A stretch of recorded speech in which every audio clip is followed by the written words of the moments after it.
Well, hello and welcome to the first ever broadcast of Vets Clinic Live with Joe and Jez, with me, Joe Ingles, and Jez Rose, Hi. the behaviourist. If you can hear some noise in the background, that is our colleague Ed Gillams, the vet, who's just finishing off a dental over in the corner of the prep room there. So he's scaling and polishing a dog's teeth, which is that kind of high-pitched whining sound you can hear. We're going to hear from Ed a little bit later on, and we might have a chat about dentals, but most of what we're going to do today is answering your questions.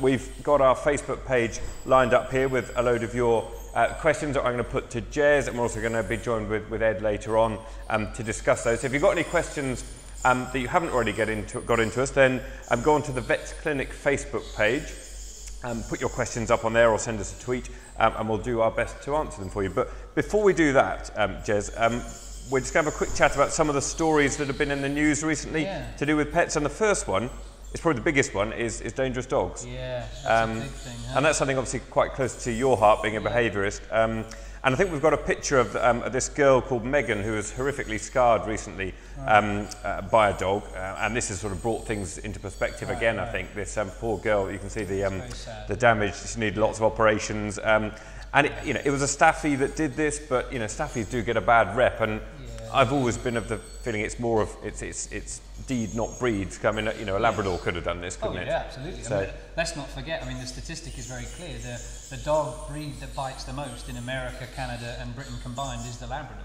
Yeah. And some people say, well, that's because there's more Labradors. But actually, the fact is, we don't know how many pit bulls there are. We don't know how many Labradors there are. We don't know how many staffies there are. So in terms of, we look at it scientifically, how often does it happen per breed? We don't know. So nobody can really comment on it. So do you think the whole dangerous dogs legislation is flawed? Because obviously you've got these banned breeds in there. But it's heightened racism at its best, isn't it? It's saying, well, because it looks like a pit bull, it's going to cause tons of damage, and there are millions of Staffordshire Bull Terriers all over the country, probably all over the country, well, it's certainly all over the world, that will tell you they're the best breed ever. I think they're lovely. I mean, nearly all the staffies I've seen, I bet they come up, they lick your face, they're lovely. And I suppose they get tarred with the brush because, the pit bull is a different beast, isn't it, though? Oh, yeah, absolutely, yeah. But even so, let's look, in America, the pit bull is not banned.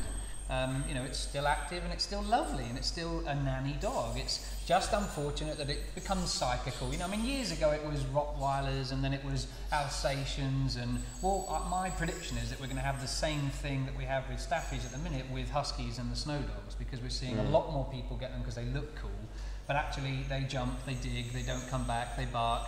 So we think the rescue centres are going to be full of Huskies in a few years' time? Yeah, we're already seeing it now. And do you think, the change in legislation that came into force a couple of days ago made it easier for judges to pass tougher sentences on the owners of dogs who cause damage? And do you think that's the right approach? Well, look, I don't think anybody wants a nation of biting dogs, do they? And certainly there has to be a law to protect both the victims, like the poor girl we saw earlier, and of course the dogs and the owners. However, it's all very well punishing them, but it's a bit late then, isn't it? Really, we should be doing an awful lot more about teaching people how to be responsible and educating owners how to stop all this happening. It's all very well saying we've got the back end stuff, but nothing really seems to be doing to educate people to prevent it from happening. Apart from Vets Clinic TV, which is the solution to the dangerous dogs problem. It is, absolutely. Well, hopefully. Seriously, if we can help, with your expertise, get it out there. Later on we're going to be answering some questions, and maybe we could look at how do people prevent, if they've got any breed of dog, but they want to make sure it doesn't end up in the kind of dog that does bite someone when they're older. How do they tackle it when it's very young? So all of these things are super predictable. That's the other thing. If you don't do the right stuff, you're going to get a growly dog. But I just think it's so emotional. And I think we need to look at it a little bit more balanced. I think we need to say, well, there are other things we can do as well, rather than just punishing everybody. I just think it's a bit too emotional, and we need to look at it a little bit more sensibly, and we can perhaps do a bit more with the whole dangerous dogs issue. I'm sure it's something we'll come back to on future episodes, but just to sort of lighten the tone somewhat, with the Olympics just having been and gone, and I said to Jez just before we did this, we're going to do something about Jessica Ennis, and you said, "Oh, Jessica Ennis, fantastic!" You said, "Who is Jessica Ennis?" And I thought, Jez must be the only person in the whole country, if not the whole world, who has never heard of Jessica Ennis. If Jessica's watching, I now know who you are, and you did incredibly well. Congratulations, and lovely dog, by the way. Yeah, and I mean the story really is not, you know, not a big story, but it's just that you know, Jessica Ennis has reportedly, she still takes time, even despite signing multi-million-pound deals and her busy life as a celebrity and an athlete, she's still managing to find time to walk her dog, Mila. She's an athlete, yeah. Have you heard of this thing called the Olympics? Olympics. It's a big competition. Is that the 5-ring toss? It's a bit like, yeah. But that's cool though, and I reckon that she won the Olympics. Did she win the Olympics? Is that what she did? She won her event in the Olympics. But anyway, I mean, the point I was trying to make with this story is not to show off your lack of sporting knowledge, but is more that actually, you know, the dogs are great at bringing people back down to earth, aren't they? I mean, it's fantastic. However rich and famous you are, walking a dog doesn't care, does it? Yeah. It's going to need its poo picking up, taken out for a walk, rain or shine, and it's good for your health as well, isn't it? Yeah, I think for most normal people, not that Jessica isn't normal, but for most people, actually, that's the same celebrity status that their dogs give them. They just all think we're brilliant, don't they? Yeah. And actually, early on this year, I saw some research that said that dog owners generally are fitter, healthier, live longer, and less overweight. Because, of course, you're exercising more, right? And more regularly. Yeah, excellent. So that's probably why she won, because of the dog. You think it's down to the dog? I reckon, yeah. Well, fantastic. Well, there's a tip for all budding Olympians out there to get yourself a dog. Get a dog, yeah. So, I mean, another sort of related story is there was in the news recently a boy who had, he suffers from a condition, mutism, so being unable to speak. Yeah. And he had really been benefited from his pet cat. So he's got this cat called Jessie Cat.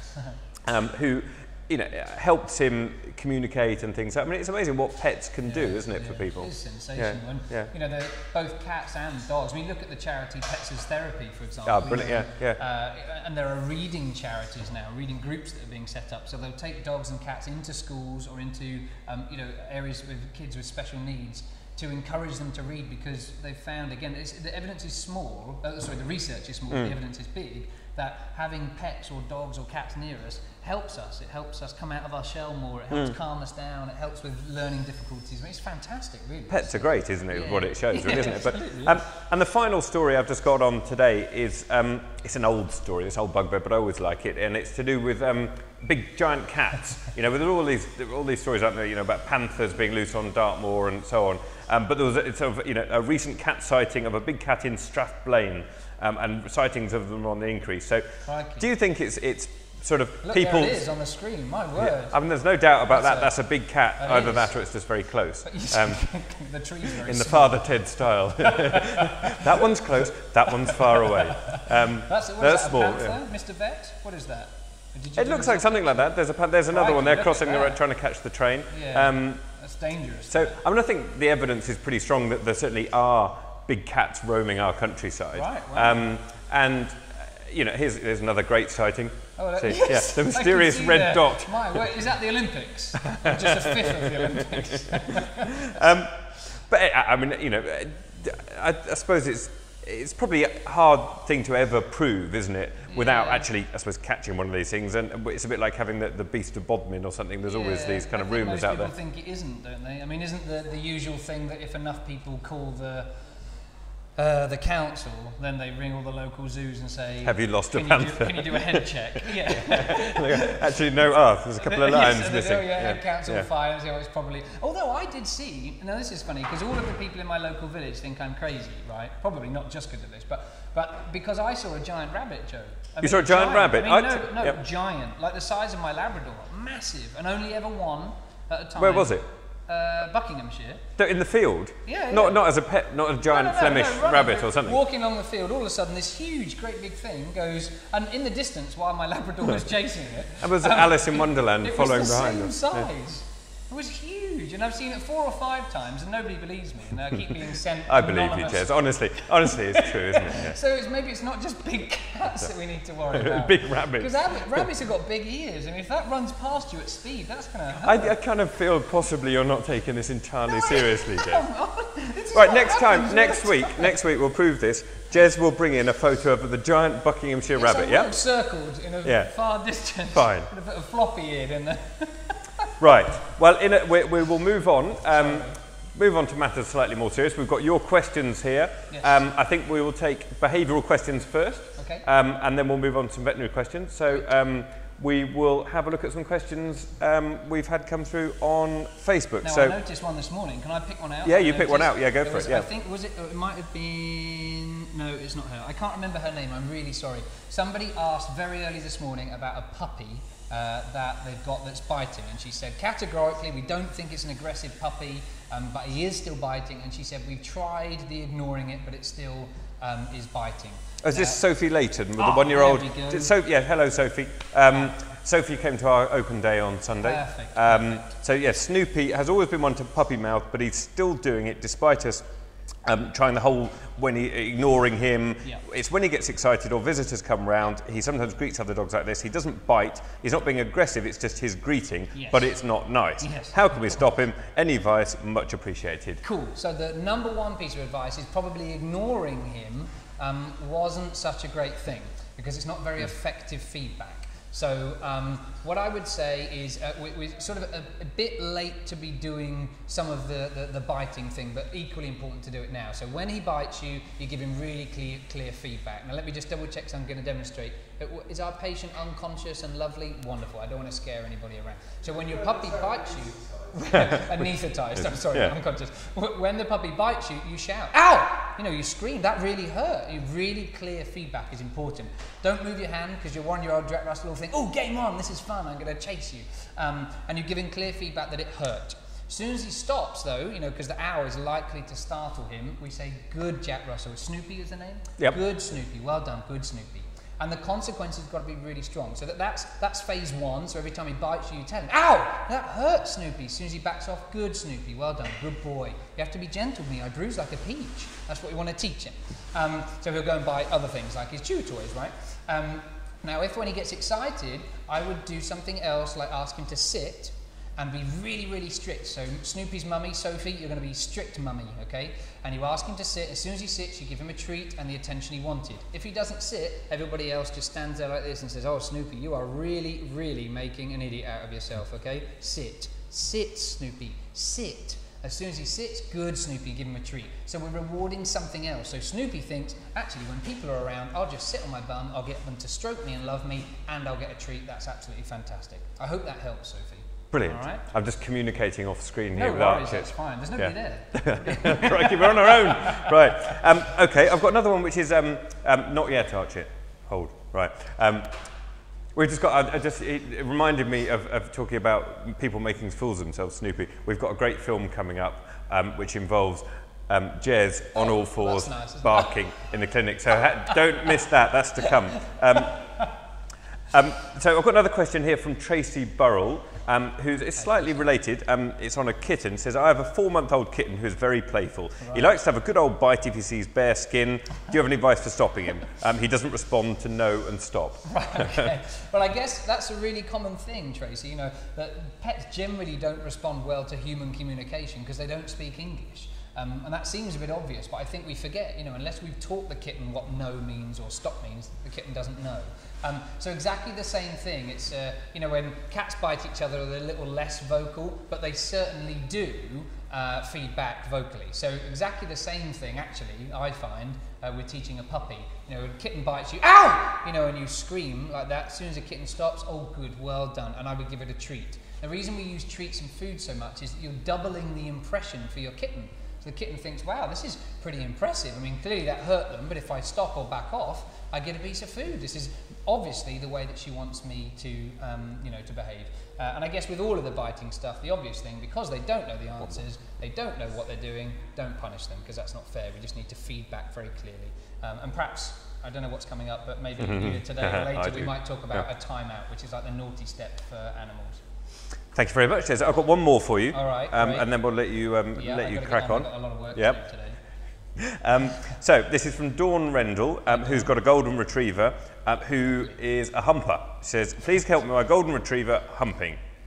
All right. No, not how to encourage him. Yes, he's 1.5, he's been castrated, he's calmed down, and is now humping everything again. So how can I calm him down? Okay, all right, fine. This is a slightly long answer, so I'm going to keep it nice and short, and if it doesn't answer your question fully, then perhaps get back in touch on Facebook and I can chat to you via Facebook or something, or come see us here if you're local. Castration doesn't generally reduce humping. That's not really what it does. However, what tends to happen is that when dogs hump, which by the way doesn't always mean it's sexual, it can be playful behaviour, it can just be greeting behaviour, sometimes they just do it. It's like when they sniff each other's bottoms, they sniff the inguinal region of other dogs, and they learn a lot about that. They learn a lot about the sex of the dog, obviously, it's very close, the age of the dog, the condition of the dog. It's kind of like a human handshake is sniffing a dog's bum. So it's not as rude and disgusting as some humans think it is. Same with humping. It doesn't mean to say it's sexual. A lot of humans get a bit carried away and a bit stressed out by it, and what tends to happen is that we encourage it unnecessarily and obviously albeit unintentionally. So what I would actually do is ignore it and perhaps put an alternative behaviour in that you want to see more of. So doggy starts humping and we say, doggy, sit. Oh, brilliant, you sat, well done, here's some cuddles and some nice attention and stuff. So I would absolutely go ahead, do something else instead that he's going to get a better reinforcement for, and he'll think, do you know what, instead of humping people's legs, I'm going to sit in front of them because they give me lovely cuddles. Thank you very much. Succinctly. Very good. Right, the moment certainly I've been waiting for, I think, is upon us. So a bit earlier on today, Jez tried to give us an impression of what Vet's Clinic in Swindon is like if you're a dog. So this is Vet's Clinic through a dog's eyes. Hey, I'm Jez, the resident behaviourist here at Vet's Clinic, and I'm going to show you exactly what it looks like from a dog's eyes when you come to Vet's Clinic. So, you walk up to the lovely doors like this and you see that loads of the doors have glass on them, alright, so the dogs can see through, so it looks like they've got exit points and entry points, makes them feel a little bit more secure and calm. And as Joe's probably already pointed out, it's a behaviour friendly practice, so I've been involved as a behaviourist in the design of how the practice works. So if I was a dog on all fours like this, okay, which I'm not, you can see that I can see through the doors, and if I'm a dog I can see through the other way too, so it makes me feel like I'm less trapped and insecure. So I come in here and look how open it is. I'm being the dog again, right? Okay, and everything looks so wide and open, and you can see through lots of things using the glass. Now, on all of the, I can't believe I'm walking around like a dog. On all of the chairs, we've sprayed a special pheromone here to help calm and relax the dogs. So at nose level, they're affected. And also, we have plugged in around the waiting room lots of different diffusers with pheromones in to help calm dogs too. So over here, woof, woof, woof, woof, woof, my owner, hello, meet Stacy. I'm the dog, Stacy. Oh, very nice. Not for long. And Stacy here has a big pot of treats at reception so that she can feed me yummy, tasty treats. All the dogs get tasty stuff. So wherever we are as dogs in Vet's Clinic, actually, it's a really positive experience. So then we'll come over here and my owner can sit down and read cool magazines about dogs, all right? Now, all the consultation rooms on this side of Vet's Clinic are just for dogs. So, yum, yum, yum, it smells like dogs, not scary cats, alright? So, in we go to the consult room. Come on in, no one's in here. Alright, there we go. And I can stay on the floor if I want. So, all of the vets will deal with dogs on the floor if they don't want to be picked up or put on the floor. And they can go onto the scales and be weighed. And you'll notice, hey, come around the corner here, look. You'll notice, here we have a pheromone diffuser, so that makes the room smell really cool for me as a dog. Now if I had any training that needed to be happened, come through to my room. Now I'm Jez, not a dog, come through. And this is the behaviour room.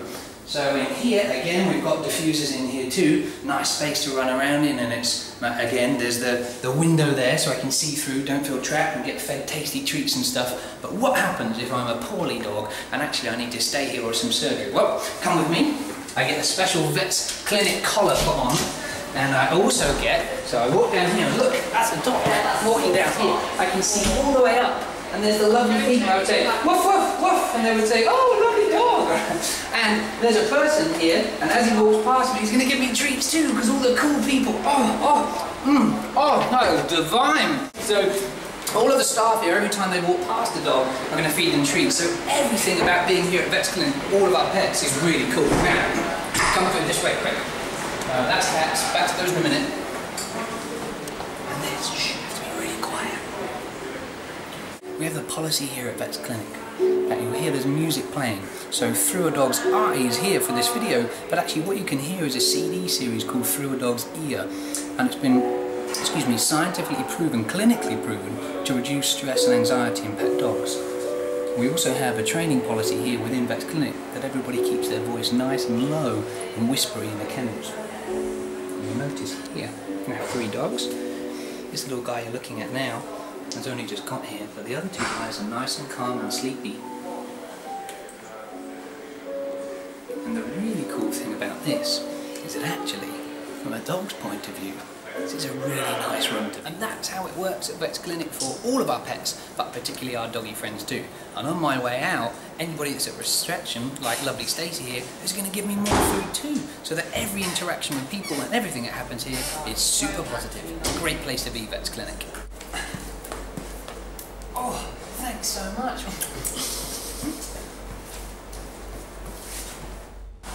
Hey, I'm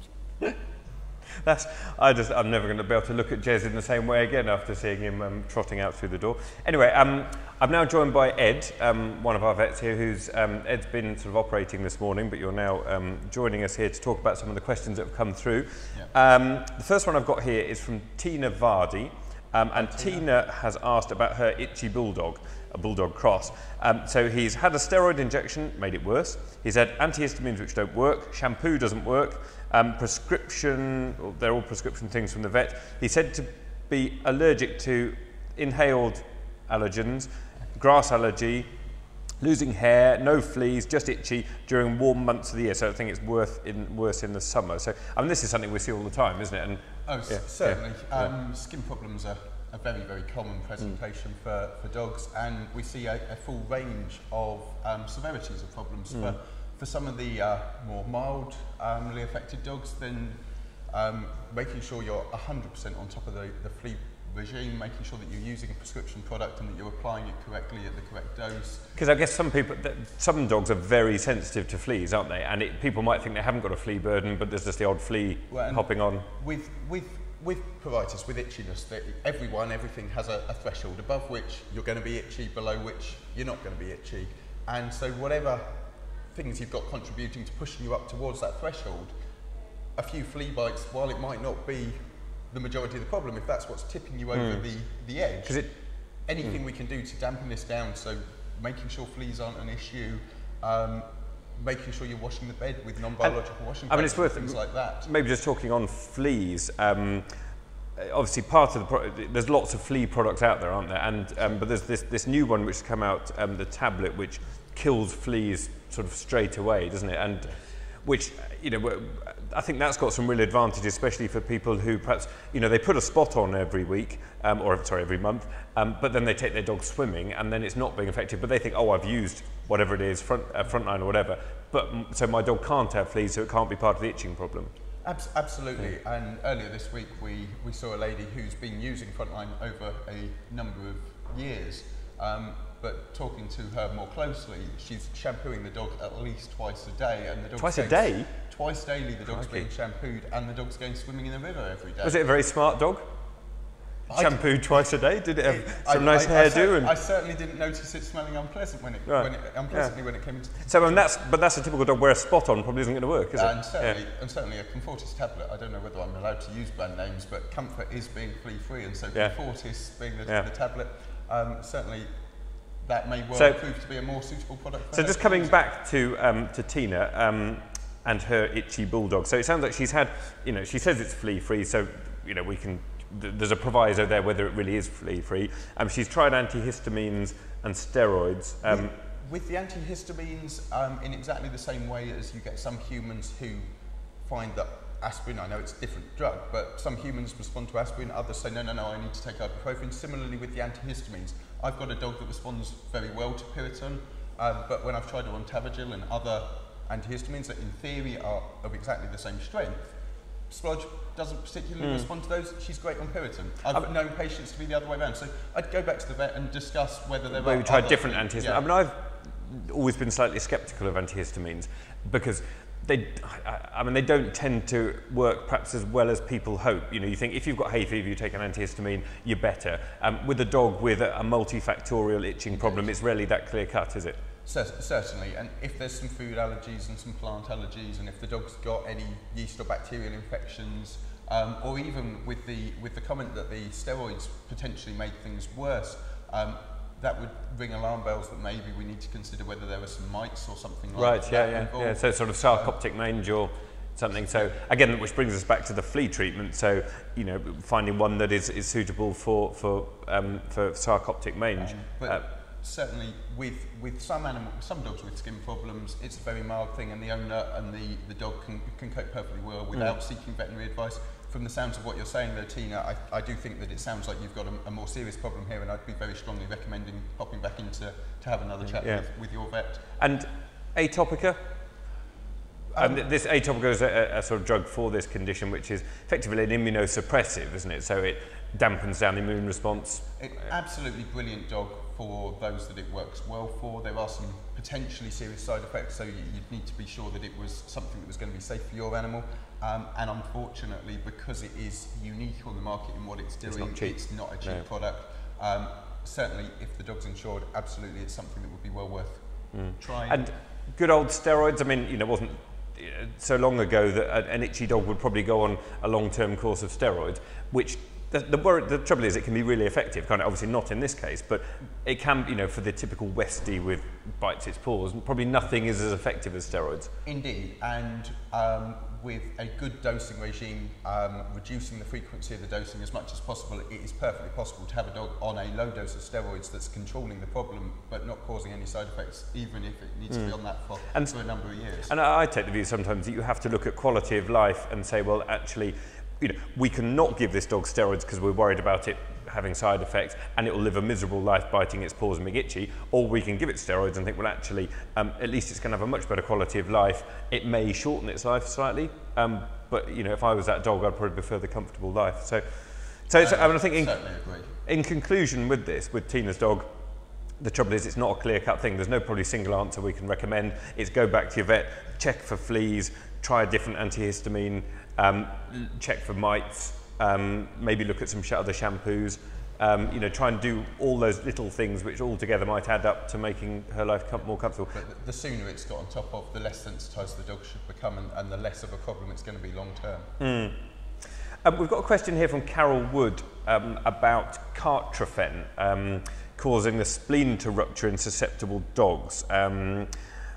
There's been reports of issues with various arthritis dogs. So Carprofen having links to sort of deaths in dogs and things. But I've not heard of splenic rupture due to. I'm aware that there have been some reports of Carprofen having a mildly I can't think of the word, preventing clots. Yes, anticoagulant. That would do, sorry, brain freeze. Having some anticoagulative properties in the same way as we know aspirin does. That said, over the course of my career, I've used Carprofen in hundreds of dogs without any apparent side effects, and certainly without any serious side effects. Yeah, so effectively, I mean, I don't think either of us have come across this problem. It is a sort of known problem, as Ed said, but probably very, very rare.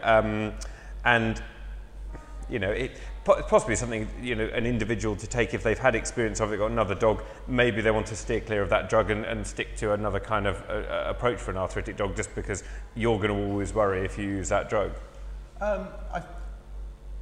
With Carprofen, I've tended to use it very much as an end-stage treatment. I would certainly be using joint supplements, non-steroidals, supportive therapies like hydrotherapy, physiotherapy, a lot of things before I was reaching for the Carprofen.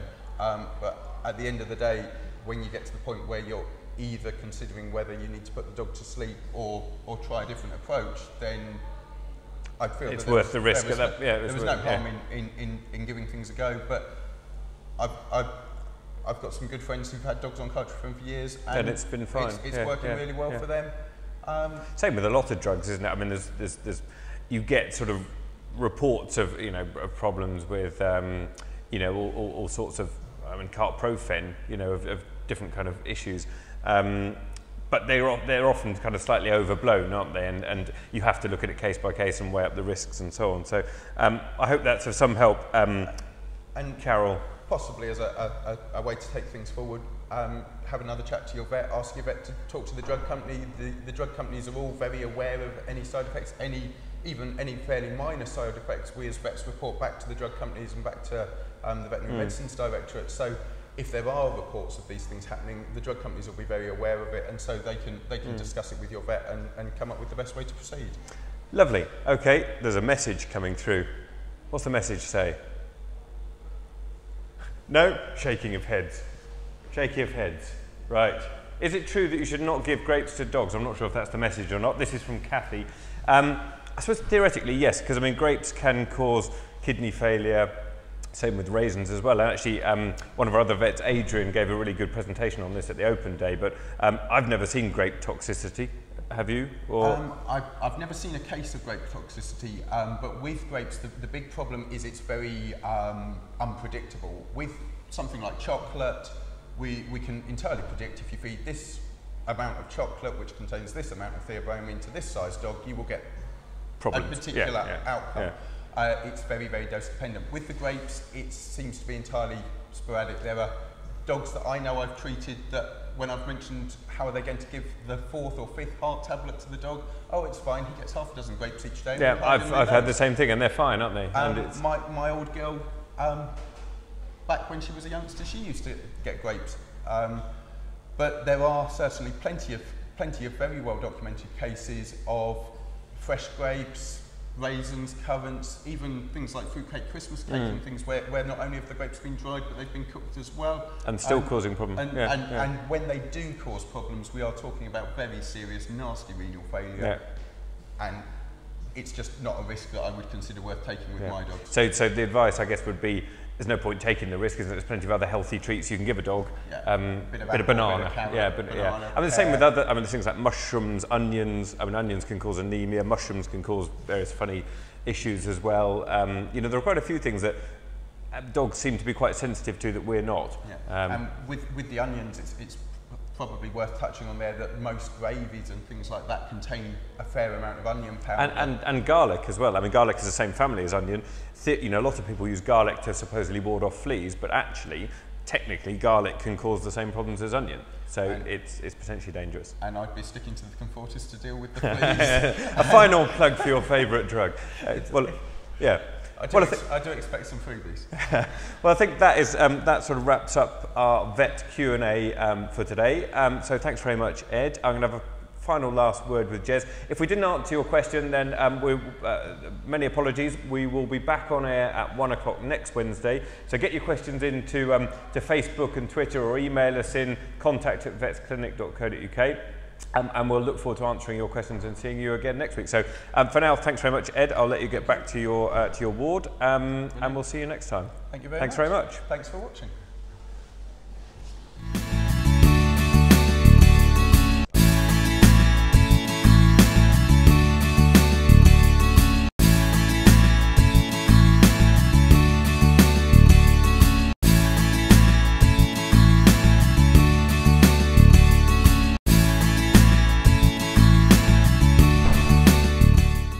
And as if by magic, I have managed to turn Ed into Jez. How about that? And as if by even more magic, you've got with you, look at these. We think that's mine. I'm not a puppy to be trained. We think these have come from, who do you think made these? Katie? No, Claire. Claire. Sarah. Sarah made. So thank you, Sarah, if you're watching out there at reception. These are our lime green branded Vets Clinic cupcakes. Strawberry. Are they strawberry? That's sorry. Right. Hold on, I have something really quick to say. Okay. Somebody emailed in saying, Vicky Wallace, hi Vicky, when do puppy parties start? Right? Now, we're going to be running puppy parties. You talk, I'll eat. Okay, that's no worries. I got the raw end of that deal.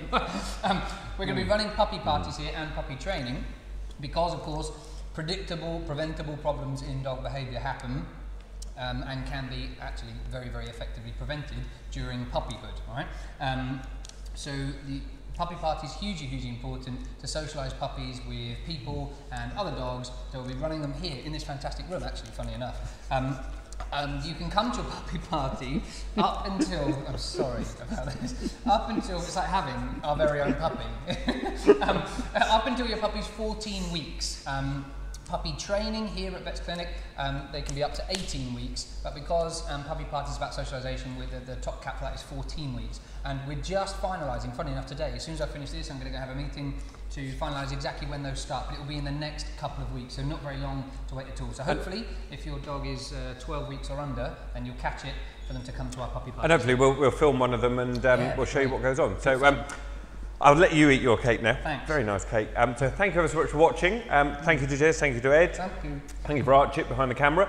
And we will see you same time, same place next week for more Vets Clinic Live with Joe and Jez. And more cake, hopefully. See you next time. Thanks. Bye-bye.